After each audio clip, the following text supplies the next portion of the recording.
Қайырлы күн достар. Бүгін кешкі асқа осындай тез әрі дәмді болатын көкөністермен және тауық етін дайын болатын кешкі ас дайындайтын боламыз.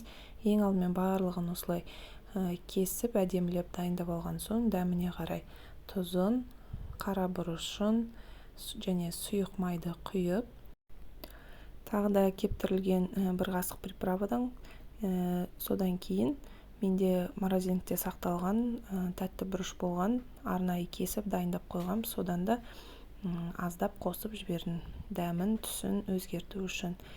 Сіздерге тауық етін қалай маринадтағаным түспей қалыпты видеоға, ол туралы описанияда рецепт қалдыратын боламын.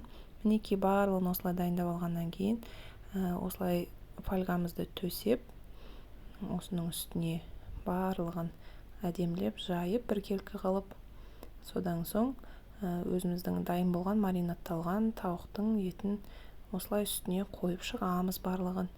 Содан соң қызып тұрған 180-190 градустағы духовкаға салып, бір сағаттай пісіріп аламыз. Мінекей қараңыздар, қандай өте әдемі, жақсы, дәмді болып піскен.